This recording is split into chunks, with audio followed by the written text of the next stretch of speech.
Hello दोस्तों। तो स्वागत करता हूं मैं आपका विश्वास बैच की एक और नई वीडियो में, जिसमें हम क्लास 10 का मैथ अब पढ़ने वाले हैं। आप जल्दी से जुड़ जाइए। तब तक मैं देख लेता हूँ आवाज कैसी आ रही है।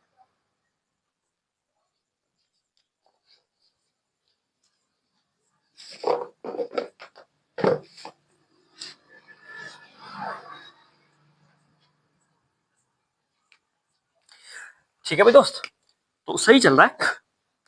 देखो, लाइव आते थे लेकिन थोड़ा जो क्वालिटी इश्यूज आ रहे हैं ना, थोड़ा क्वालिटी कम हो जाती है लाइव में, तो वहां इतना मन नहीं करा। फिर हमने ऑफलाइन सोचा, तो अब ऑफलाइन में मजा आ रहा है। देख, अब हमने क्या पढ़ लिया बता देता हूँ।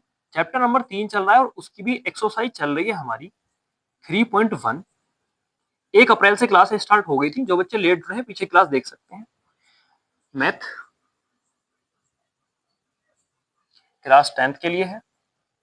10th और 12th दोनों के लिए विश्वास बैच 2026 के नाम से प्लेलिस्ट बनी हुई है पूरी। उसमें तुम्हें क्लासें मिल जाएंगी बिल्कुल लेक्चर वाइज, पहला दूसरा तीसरा ऐसे करके प्रॉपर डली हुई है। आप एक बार चेक करो, देखो, मजा आएगा। अब इसमें भी हमने क्या कर लिया था, क्वेश्चन नंबर 4 कर लिया था। आज जो बारी है वो है क्वेश्चन नंबर 5 की। तो देख लेते हैं मित्र एक बार क्या दे रखा है क्वेश्चन नंबर 5 में। हमसे कह रहा है एक आयताकार बाग जिसकी लंबाई चौड़ाई से 4 मीटर अधिक है, उसका अर्ध परिमाप इतना है, तो भाग के विमाएं ज्ञात कीजिए। ठीक है, अब देखो ऐसे तो कुछ समझ में नहीं आया, मैं बताता हूँ क्या है। हमें एक आयताकार बाग दे रखा है। तो आयताकार बाग का जो मतलब है, आयत कैसा होता है भाई? आयत को सब जानते हैं? तो नहीं जानते, अब जान लो। आयत में क्या होता है, इसकी आमने सामने की भुजाएं बराबर होती है। ठीक है, और हम इसको लंबाई कह रहे हैं, इसको चौड़ाई कह रहे हैं। तो जो लंबाई है उसको एल से कह रहा हूँ और जो चौड़ाई है उसको बी से कह रहा हूँ, है ना। लेंथ और ब्रेथ वाला सिस्टम है। तो इसकी जो लंबाई है, अच्छा हम एल और बी मान रहे हैं, लेकिन अपनी तरफ से एक्स वाई भी मान सकते हैं। तो ऐसे कह लो कि मैंने इसकी लंबाई को एक्स कह लिया और इसकी चौड़ाई को मैंने बाई कह दिया कि 22 सेंटीमीटर चौड़ी है और ये तुम्हारी एक्स सेंटीमीटर लंबी है। ऐसा क्यों कहा? क्योंकि हमें दो चर वाले रैखिक समीकरण बनाने हैं, तो दो चर मानने पड़ेंगे। वो वाली बात चलिए, समीकरण कैसे बनाते हैं ये हम सीख रहे हैं। तो एक आयताकार भाग जिसकी लंबाई चौड़ाई से 4 मीटर अधिक है, ये तो एक अगली बात है। फिलहाल हमने इतना करा। तो हम इसे कैसे लिखेंगे भाई? इसे लिखेंगे माना। जो हमने माना है पहले उसको बताएंगे क्या माना है। माना, माना आयताकार, आयताकार बाग है ना, बाग है। आयताकार बाग की लंबाई, लंबाई बराबर कितना माना है तुमने? एक्स। माना आयताकार बाग की चौड़ाई। तो मित्र, मेरे दोस्त, मेरे भाई, यहाँ हमने चौड़ाई कितनी मानी है? बाई। तो ये बाई हो जाएगी। देखो, सेंटीमीटर मानो मीटर मानो, उसमें फर्क नहीं पड़ने का। ठीक है। दूसरा, हमें क्या दे रखा है? तो हमें जो दे रखा है वो दे रखा है अर्ध परिमाप। आयताकार, ओहो, आयताकार बाग का अर्ध परिमाप हमें दे रखा है। अर्ध परिमाप ये दे रखा है हमें 36, और इसमें इकाई दी है इसकी, हाँ जी, मीटर इकाई दी है ना। तो ये मीटर है, तो इसको भी हम मीटर में मानेंगे और इसको भी हम मीटर में मानेंगे, क्योंकि इकाई तो हमें सेम रखनी पड़ेगी।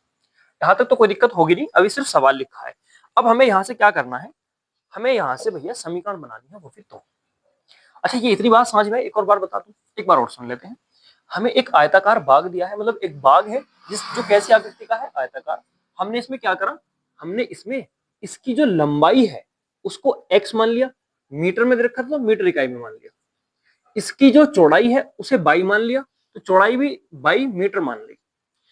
तीसरी चीज हमें दे रखी थी, आयताकार बाग का अर्ध परिमाप दे रखा था। जो हमारा आयताकार बाग है उसका अर्ध परिमाप 36 मीटर है, तो उसको हमने लिख लिया कि इतना दे रखा है। तो ये सिर्फ इतना सारा का सारा सवाल में ही था। ठीक है। और एक कंडीशन दी है कि जो उसकी लंबाई है वो चौड़ाई से 4 मीटर अधिक है। सही पढ़ा क्या मैंने? जिसकी लंबाई चौड़ाई से 4 मीटर अधिक है, जिसकी लंबाई चौड़ाई से 4 मीटर अधिक है। तो आप यहाँ एक शब्द लिखोगे, प्रश्नानुसार। प्रश्नानुसार। और ये शब्द लिखने के बाद तुम लिख सकते हो, जो भैया x है और जो y है, इन दोनों का जो अंतर है वो 4 है। अब सर आपको ये कैसे पता चला, बताते हैं, समझाते हैं क्या दिक्कत है। इसमें ये कह रहा था जो चौड़ाई है और जो लंबाई है, ये लंबाई इस चौड़ाई से 4 मीटर अधिक है। कौन सी 4 मीटर अधिक है, ये वाली। मतलब अगर मैं लंबाई में से चौड़ाई घटा दूं तो वो 4 ही तो बचेगी, क्योंकि 4 ज्यादा है, ये 4 ज्यादा है। अगर मैं इसको मान लूं ये 20 है और ये 16 है, तो 16 से 4 ज्यादा 20 है। अगर मैं 20 में से 16 घटा दूंगा, मैं x में से y घटा दूंगा, 20 में 16 घटा दूंगा, तो 4 बचेगा। हाँ 4 बचेगा। तो ये पहली समीकरण हम यहां से बनाते हैं और ये बन गई समीकरण। सिर्फ समीकरण बनाना सीख रहे हैं, सोल्व करना अब सीखना शुरू करेंगे। ठीक है, तो पहली समीकरण प्रश्न अनुसार यहां से आ गई, कहां से, कि जो हमारी लंबाई है जो चौड़ाई है उन दोनों का अंतर कितना है, 4। दूसरी बात हमसे कह रहा है आयताकार भाग का अर्ध परिमाप 36 मीटर है, तो एक समीकरण हमें यहां से मिलेगी। अब हम निकालेंगे अर्ध परिमाप, या ऐसे लिखेंगे आयताकार भाग का अर्ध परिमाप बराबर आयताकार भाग का अर्ध परिमाप, अर्ध परिमाप बराबर। अब देखो किसी नहीं, आयताकार का, आयताकार का परिमाप क्या होता है। अगर मैं आयत के परिमाप की बात करूं तो आयत का परिमाप होता है 2 गुणा लंबाई प्लस चौड़ाई, ये होता है उसका परिमाप। परिमाप की अगर सीधी सीधी बात बताऊं ना, तो वो है उसकी चारों भुजाओं की लंबाई। किसी भी आकृति की जो भुजाएं हैं, अगर मैं उन सबको जोड़ दूं तो हमारा परिमाप आ जाता है। अब ये परिमाप की बात नहीं कर रहा, ये कर रहा है अर्ध परिमाप की। तो अर्ध परिमाप का मतलब है हमें इसमें क्या लिखना पड़ेगा, बटे में 2, इसका आधा करना पड़ेगा। अब यहां से क्या होगा, इस 2 से 2 कट जाएगा बड़े आसानी से, और हमें आयताकार भाग का अर्ध परिमाप दे कितना रखा है, 36। तो ये तो 36 आ गया, और फॉर्मूला क्या है, ये लंबाई को हमने कितना माना है, x, और चौड़ाई को कितना माना है, y, तो ये जाएगा x प्लस y। ठीक है, इसे ही सही करके लिख लो, ये हो जाएगा x प्लस y बराबर 36। ये आ जाएगी तुम्हारी समीकरण नंबर 2। और यही 2 समीकरणें बनाना हम सीख रहे हैं। दोनों समीकरण कैसी हैं, रेखिक समीकरण है। कैसे पता चला, इस चर की घात 1 है, इस चर की भी घात 1 है, इस चर की भी घात 1 है, इस चर की भी घात 1 है। जब किसी समीकरण में चर की घात 1 होती है तो वह रेखिक समीकरण होती है। ठीक, और 2 चर वाली रेखिक समीकरण है, ये हमें यहां से निकालना है। तो क्वेश्चन नंबर 5 में सिर्फ इतना ही करना है, और कुछ करना है तो मैं एक बार पढ़ लेता हूँ ना, मैंने पूरे ध्यान नहीं करा, नहीं वो पूरी ऐसी ही चल रही है, तो मैं यही करना है बस। ठीक है, तो यहां तक उतार लो या फिर स्क्रीनशॉट लो, अगले सवाल पे चलते हैं।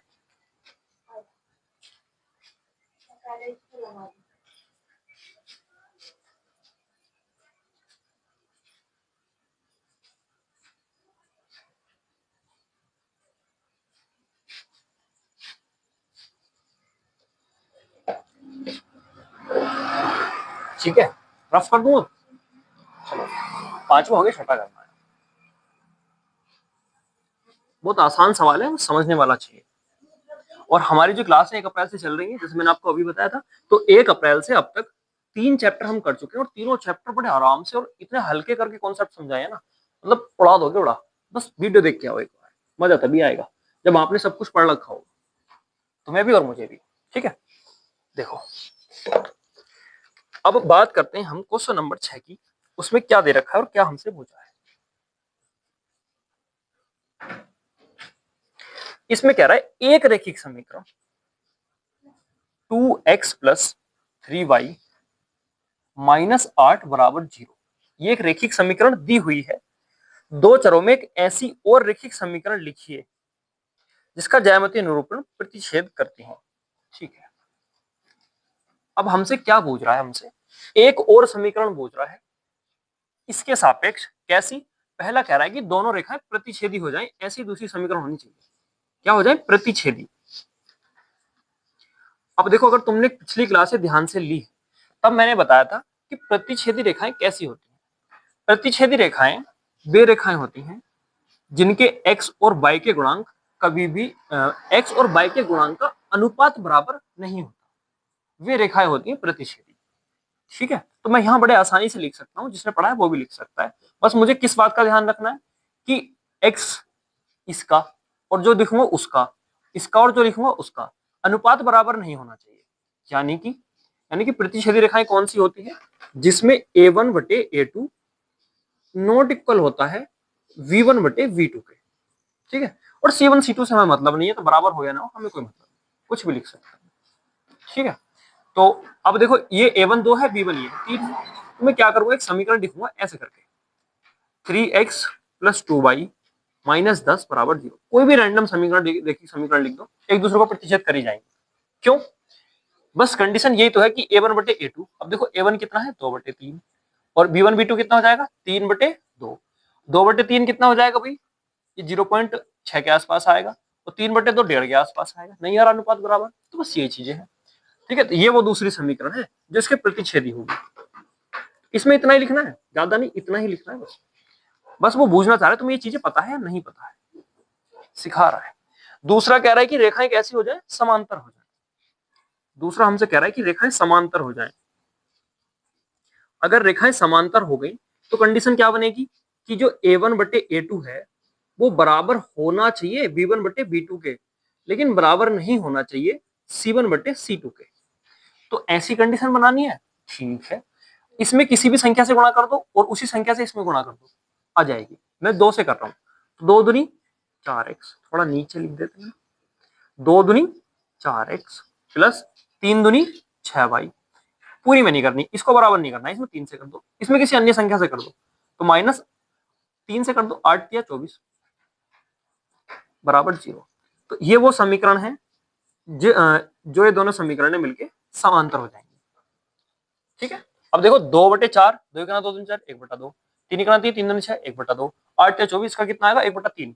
तो ये बराबर नहीं आएगा, ये आएंगे, तो ऐसे सोचना है बस। ठीक है, तीसरा हमें क्या करना है, 3 खंड थे इसके, तीसरे में हमें करना है दोस्त संपाति। संपाति, अब संपाति कौन सी होती है बता देते हैं। संपाति वे रेखाएं होती हैं जिसमें a1 बटे a2 बराबर होता है b1 बटे b2 के, और बराबर होता है c1 बटे c2 के। ये जो रेखाएं ये संपाति होती है। ठीक है,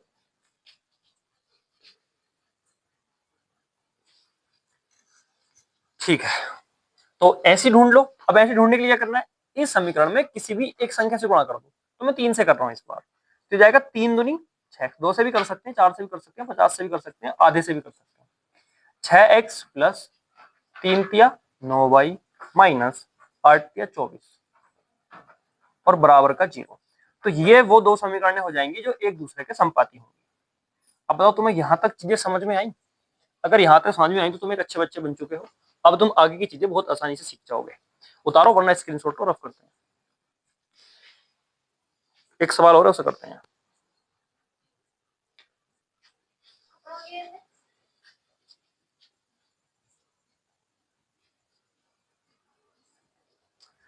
देखो भाई,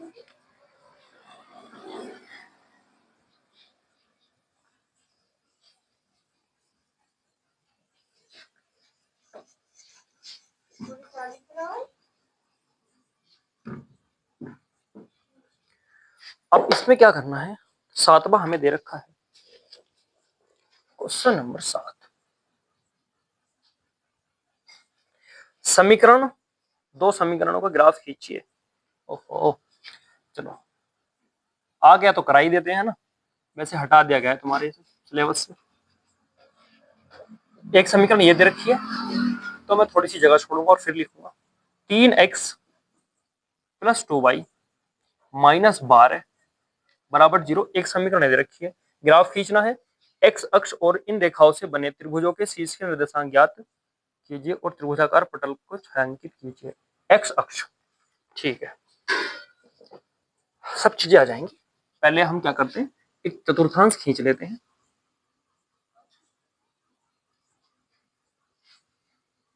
ये हमारा बाई अक्ष होता है, थोड़ा सा बढ़ा लेते हैं।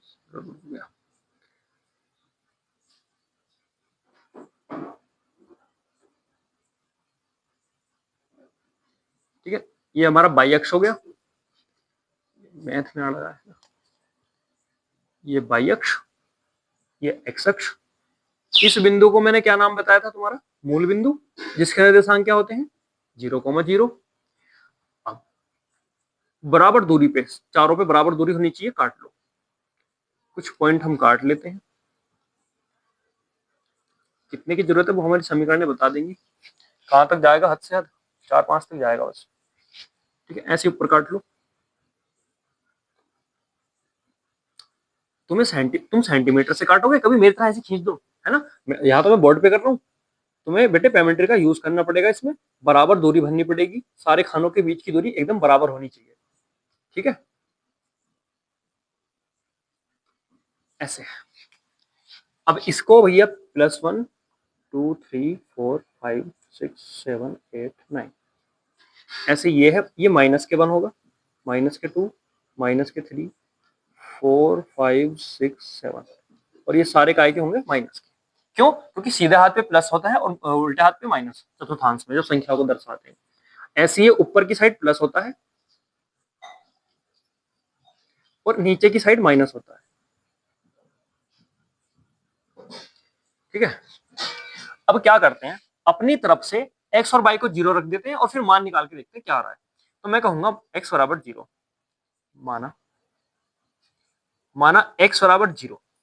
ठीक है, x का मान 0 रखो, ये 0 हो गया, ये माइनस के y बचेगा, ये +1 उधर -1 में जाएगा, माइनस से माइनस कट जाएगा तो y बराबर हो जाएगा 1।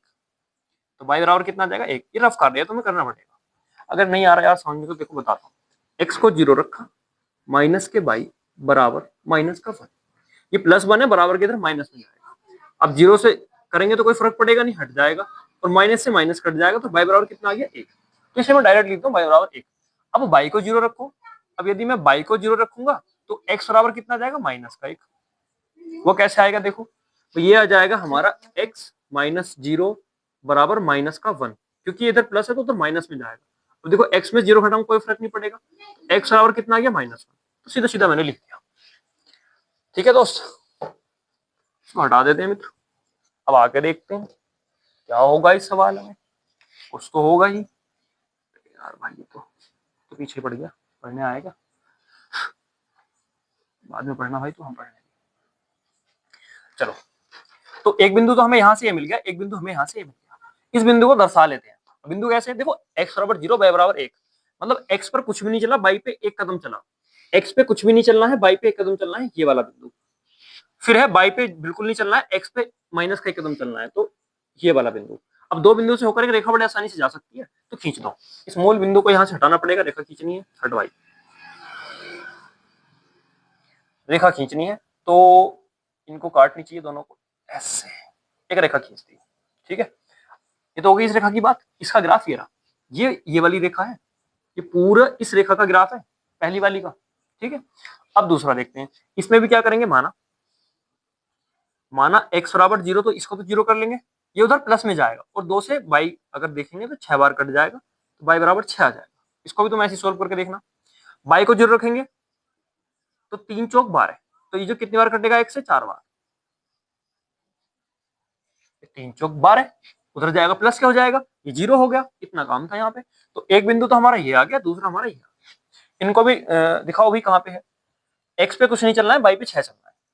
x पे कुछ भी नहीं चलना है, y पे 6 चलना है, वो भी प्लस का, ये रहा बिंदु। y पे कुछ नहीं चलना है, x पे 4 चलना है, वो भी प्लस का, ये रहा बिंदु। इन दो बिंदुओं को मिलती हुई एक रेखा खींच दो, चली गई।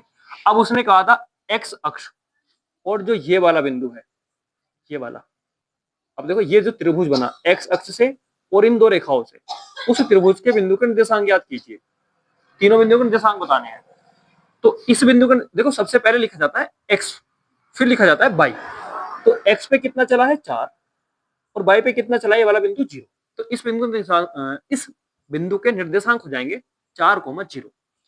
ये वाला जो बिंदु है, इस वाले बिंदु के बताता हूँ, ये -1 x पे चला हुआ है, -1 और y पे चला हुआ है 0। तो इस बिंदु के निर्देशांक हो जाएंगे -1,0। अब बिंदु बचा ये। अब देखो मैंने ये खींचा है हाथ से, तो ये थोड़ा बहुत इधर उधर हो सकता है, लेकिन ये जो बिंदु आता है उसके इधर की साइड देखो क्या है और उसके नीचे की साइड देखो क्या है, वही उसके निर्देशांक होते हैं। अब देखो मेरे हिसाब से क्या आ रहा है 2 x पे, और y पे कितना आ रहा है 3। तो इस बिंदु का निर्देशांक 2,3 होने चाहिए। मैं एक बार चेक कर सकता हूँ इसके लिए। बिंदु का निर्देशांक 2,3, 2 रखूंगा, 3 रखूंगा, -1 -1 आ गया। सही है, सही है। तो दूसरी में और चेक कर लेता हूँ। x बराबर क्या रखूंगा, 2, 3 दूनी 6 और 3 के 9, 9 3 12, 9 3 12। हाँ, तो यही आएंगे, यही आएंगे, बिल्कुल सही आए हैं मेरे भी, क्योंकि लगभग बराबर सी दूरी है। ठीक है, तो ये इस त्रिभुज के निर्देशांक आ जाएंगे। ऐसे चित्र बनाना है मेरे दोस्त इसमें, और ये बिंदु निकालने थे, फिर चित्र बनाना था, और ये इसका फाइनल आंसर है। ज्यादा से ज्यादा हम ये लिख सकते हैं, एक लाइन और लिख सकते हैं, त्रिभुज एबीसी के निर्देशांक अलग दिखा सकते हैं, मतलब इनको या तो उसमें दिखा दो या फिर अलग दिखा दो। वैसे जबरदस्त वाली बात है, बिल्कुल परफेक्ट है यहाँ तक, कोई दिक्कत नहीं है। ए के निर्देशांक क्या आए हैं, अब एक इसको माना है उसको माना है, तो ए के आए हैं 2,3, बी के क्या आए हैं -1,0, और अगर मैं सी की बात करूं, सी के आए हैं 4,0। ये इसका फाइनल आंसर। ठीक है, इसी के साथ हमारी एक्सरसाइज यहीं कंप्लीट। अब इससे आगे हम विधियां सीखेंगे। अब तक हमने सीखा समीकरण कैसे बनाते हैं, दो समीकरण कैसे बनाते हैं, दो चर वाली, और उन समीकरणों को ग्राफ से कैसे सोल्व करते हैं, उन समीकरणों का ग्राफ कैसा होता है, और वे समीकरण कैसी होती हैं, प्रतिच्छेदी होती हैं, समांतर होती हैं, या समपाती होती हैं। प्रतिच्छेदी का एक हल होता है, समांतर का कोई हल नहीं होता, समपाती के अनेक हल होते हैं। ये इतनी चीजें हमने सीख ली। ठीक है दोस्त मित्र, अब अब हम सीखेंगे कि इन दो समीकरणों से बिना ग्राफ बनाए, अभी देखो x और y के मान ही तो निकलेंगे, x और y के मान निकलेंगे, ये दो रेखाएं जहां एक दूसरे को प्रतिच्छेद कर रही हैं, एक हल होगा वाला। बिना ग्राफ बनाए इन x और y को कैसे ज्ञात करते हैं, उनको सीखने की दो विधि हैं। पहली प्रतिस्थापन, दूसरी विलोपन, तीसरी बीजगणित हटा दी। ओम तो हम दो विधियां सीखेंगे, पहली प्रतिस्थापन, दूसरी विलोपन। ठीक है, इसको उतार लो, स्क्रीनशॉट लो, रफ करते हैं।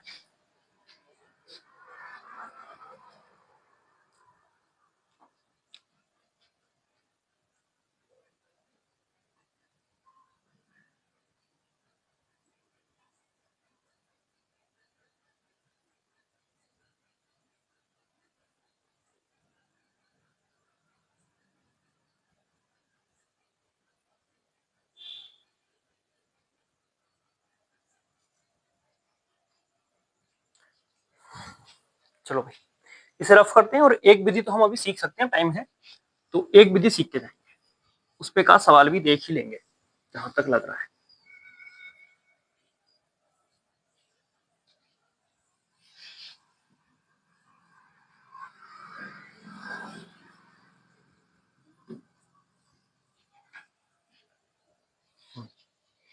अब देखो, पहली विधि जो है, दो विधियां हैं, पहले मैं दोनों विधि लिख देता हूं।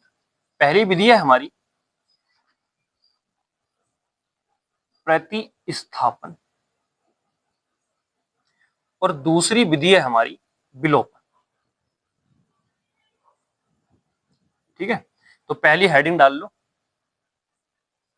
पहली हेडिंग डालेंगे प्रतिस्थापन।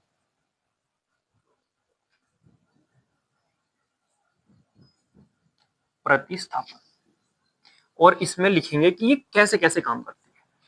माना माना हमारे पास दो समीकरण है, ए है a1x v1y प्लस c1 बराबर 0, और दूसरी समीकरण है a2x plus b2y plus c2 बराबर 0। इस प्रकार की हमारी समीकरणें दिखेंगी जब हम पढ़ेंगे, और हम पढ़ के भी आए हैं, तो वो इसी प्रकार की दिख रही थी। a1 x का गुणांक है, b1 y का, पहली समीकरण से, और c1 पहली समीकरण से, नियत पद या नियतांक। अब प्रतिस्थापन विधि में 3 स्टेप है, तो इसमें लिखो, इसमें 3 चरण होते हैं, 4 होते हैं वैसे, इसमें 4 चरण होते हैं,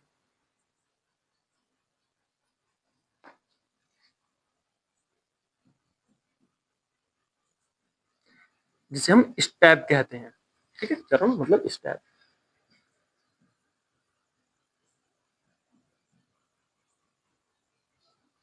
कौन कौन से होंगे भाई, देखो जरा। वैसे तुम्हारी किताब में 3 में निपटा दिया, 3 चरणों में निपटा दिया। देखो 3 में काम चल जाए, 3 में देख लेंगे, वरना मेरे जब मैं समझाऊंगा तो पूरा समझाऊंगा, है ना, मैं पूरा ही समझाऊंगा मित्र।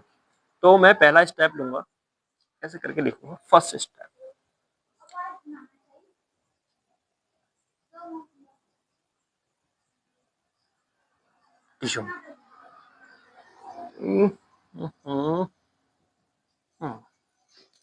फर्स्ट स्टेप में क्या होता है, इसको मान रहा हूं मैं समीकरण 1, इसको मान रहा हूं मैं समीकरण 2। तो पहले स्टेप में हम क्या करते हैं, अब देखो मैं चीजें बता तो सकता हूं, हम समीकरण 1 से भी x का मान निकाल सकते हैं या y का निकाल सकते हैं, हम समीकरण 2 से भी x का मान निकाल सकते हैं, y का मान निकाल सकते हैं पहले। लेकिन जब स्टेप बाय स्टेप सीखेंगे तो उसमें मुझे एक चीज पकड़नी पड़ेगी, तो मैं एक चीज पकड़ के चलूंगा।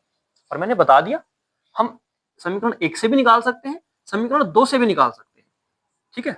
और आगे बताता चलूंगा। तो फर्स्ट स्टेप में क्या करते हैं हम, समीकरण 1 से, समीकरण 1 से किसी एक चर का मान निकाल लेते हैं, किसी एक चर का मान निकाल लेते हैं, ठीक है। समीकरण 1 से किसी एक चर का, चर मतलब x या y, तो किसी भी एक चर का निकाल लो, चाहे x का निकाल लो चाहे y का। समीकरण 1 से किसी एक चर का मान निकाल लेते हैं, इतना काम हुआ, मतलब यहां से किसी एक चर का मान निकाल लिया। अब उसे उठा के दूसरी समीकरण में रखेंगे, तो वो स्टेप नंबर 2 है। अब यहां लिखूंगा मैं सेकेंड स्टेप। सेकेंड स्टेप में क्या करते हैं मित्र, चर का मान, चलो ऐसे नहीं लिखते, ऐसे लिखेंगे, निकाले गए चर का मान, निकाले गए चर का मान, निकाले गए चर का मान समीकरण 2 में रख देते हैं, समीकरण 2 में रख देते हैं,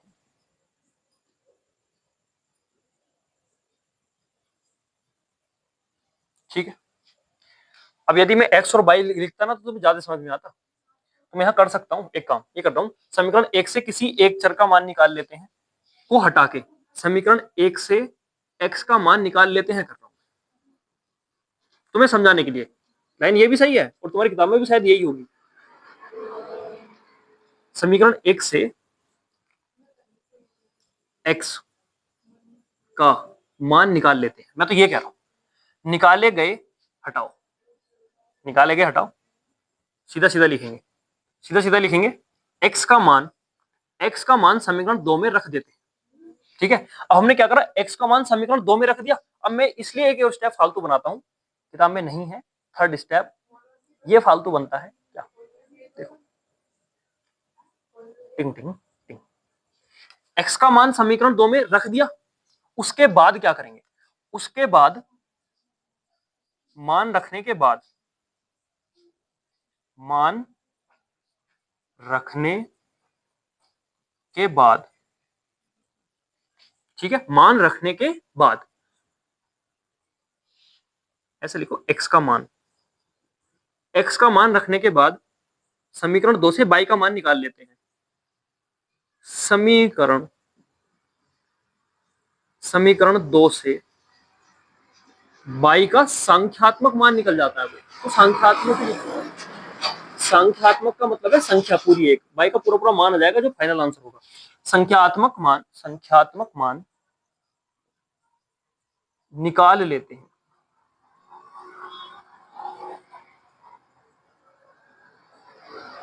ये लिखनी पड़ेगी मेरे भाई, तो याद करनी पड़ेगी, कभी ऐसे सोच रहे हो। चौथा स्टेप इसलिए बता रहा था मैं क्योंकि अब मैं इसको बनाऊंगा फोर्थ स्टेप। फोर्थ स्टेप में हम क्या करते हैं दोस्त, कोई नहीं पूछता तुमसे एग्जाम में कभी भी, बस सीखने के लिए है, सब चीजें सीख जाओगे, बस जो सीखते हो वो काम आएगा, वो है चीज, उससे मतलब है, बात ऐसे है, ठीक है। फोर्थ स्टेप में हम क्या करते हैं, y का मान किसी भी समीकरण में रखकर x का संख्यात्मक मान निकाल लेते हैं, y का मान किसी भी समीकरण में रखकर, मतलब जो दी हुई है, कभी किसी और के सवाल में रख दो, बाई का मान किसी भी समीकरण में रखकर, एक और आती है उसमें भी रख सकते हैं,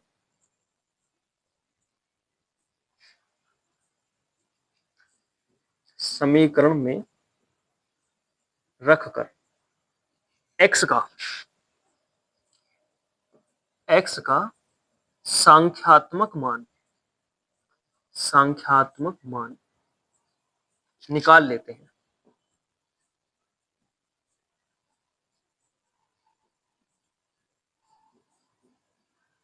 ठीक है मित्र, यहां तक समझ में आया? देखो इसको एक जरा बार घूर घूर के देखो, घूर घूर के बिल्कुल ऐसे देखो जैसे जब देखते हो जब तुम्हारे सामने से निकलता है, ऐसे बिल्कुल ऐसे इसको देखो, देखो जल्दी। अब सीधी सीधी बात समझो, इससे ये तो लिखा हुआ है तुमने लिख दिया, ठीक है। करना क्या होता है, मेन बात ये है, समीकरण एक दी होगी, दो दी होगी, पहले से एक्स का मान निकालो, एक्स को रहने दो, बाकी सब दूसरी तरफ पहुंचा दो। एक्स का मान निकल गया, उठा के एक्स का मान यहाँ रख दो, यहाँ रखा तो यहाँ बाई आ जाएगी क्योंकि बाई उधर पहुंचा हुआ होगा। अब बाई बाई को सोल्व करके और सबको उधर पहुंचा दो, तो वहां से बाई का मान निकल जाता है। जो बाई का मान निकलता है उसे उठा के यहीं रख देते हैं, या यहाँ रख दे, यहाँ रख दे, तो हमारा क्या होता है, एक्स का मान निकल जाता है। दो मान निकालेंगे, दोनों मान निकल के हमारे सामने आ जाते हैं। यही 4 स्टेप में ये लिखा हुआ है, इतनी सी बात है। ठीक है, इस पे एक सवाल जरूर करेंगे, इसका स्क्रीनशॉट ले लो, अगर नहीं लिखा है तो मैं रफ कर रहा हूँ इसको।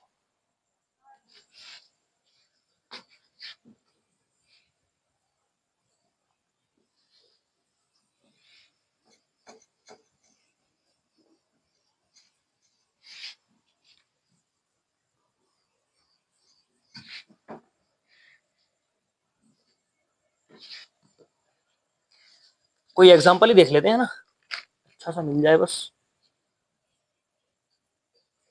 ठीक है, नहीं यार ये इसमें बूझ ही नहीं रहा है, एक्स वाई का मान बूझ रहा है क्या, रेल की पटरियां दूसरों काटेंगे, कभी नहीं काटेंगे। सही है, ये अच्छा क्वेश्चन है, छठा भी है लेकिन उसको भी नहीं कर रहे। देखो एग्जाम्पल नंबर देख लेते हैं 7वां।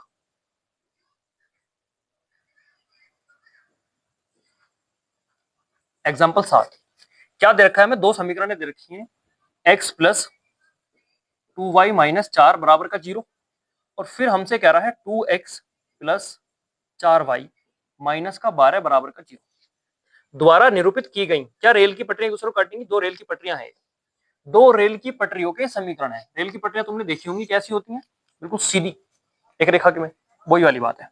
अब क्या करना है, हमें इन दोनों समीकरणों को सोल्व करना है। इसको समीकरण 1 मानेंगे, इसको समीकरण 2 मानेंगे।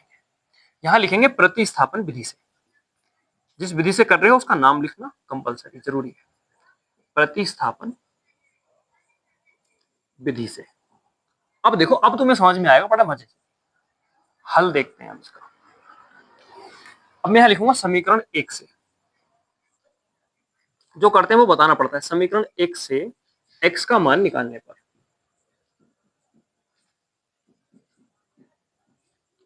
x का मान निकालने पर पहला स्टेप यही तो था। उसमें पहले स्टेप क्या था, समीकरण 1 से x का मान निकालो, तो हमने लिख दिया समीकरण 1 से x का मान निकालने पर। ठीक है, समीकरण 1 क्या है, समीकरण 1 है x प्लस 2y माइनस 4 बराबर 0, यही तो है। अब देखो बड़े ध्यान से, पूरा ध्यान यहां रखेंगे और समझेंगे। x का मान निकालना है ना, x को यहीं रहने दो, बाकी सबको उधर ले जाओ, x यहीं रहने देना है, बाकी सबको उधर लेके जाना है। तो 4 माइनस में उधर प्लस में पहुंचेगा, ये प्लस में तो उधर माइनस में पहुंचेगा, क्योंकि बराबर के इधर से उधर ले जाने पर या उधर से इधर लाने पर चिन्ह चेंज हो जाते हैं। ये आ गया x का मान, ये x का मान है, इसको एक नया नाम दे रहा हूं, समीकरण ए, अलग से बिल्कुल। अब दूसरा स्टेप क्या था, x का मान समीकरण 2 में रखने पर, तो ये लिखना है बस, x का मान समीकरण 2 में रखने पर।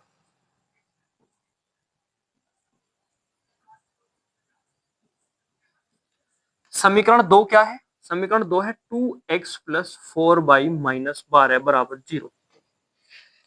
रखो जरा, x का मान क्या है, 4 माइनस के 2y, 2 गुना, जहां पे x है वहां पे रखना है 4 माइनस के 2y, प्लस का चिन्ह प्लस, 4y है तो 4y, माइनस का चिन्ह माइनस, 12 है तो 12, बराबर है तो बराबर, 0 है तो 0। चेंज कहां हुआ, सिर्फ यहाँ, ये 2 इसकी काय में था गुणा में, तो गुणा का चिन्ह लगा दिया। अब ये बाहर वाली संख्या ब्रैकेट के दोनों अंकों से गुणा करती है, ये विशेष ध्यान देने वाली बात है। ब्रैकेट के बाहर जो संख्या होती है, ब्रैकेट के अंदर जितने भी अलग अलग पद होंगे सबसे गुणा करेगी। तो 2 इससे भी करेगा तो 4 दूनी 8, ये प्लस माइनस माइनस ही रहेगा, 2 दूनी 4 बाई, प्लस ये भी कितना है हमारा 4 बाई, और ये जाएगा माइनस के 12 बराबर के 0। दोनों समीकरण एग्जिस्ट ही नहीं करती हैं मेरे भाई, दोनों समीकरण रियल में है ही नहीं। 22 से 4 बाई कट गया, 8 माइनस 12 बराबर 0, यहाँ बचेगा माइनस के 4 बराबर 0, माइनस 4 कभी भी 0 के बराबर नहीं हो सकता, तो यहाँ सिर्फ एक ही लाइन लिखी जाएगी, अतः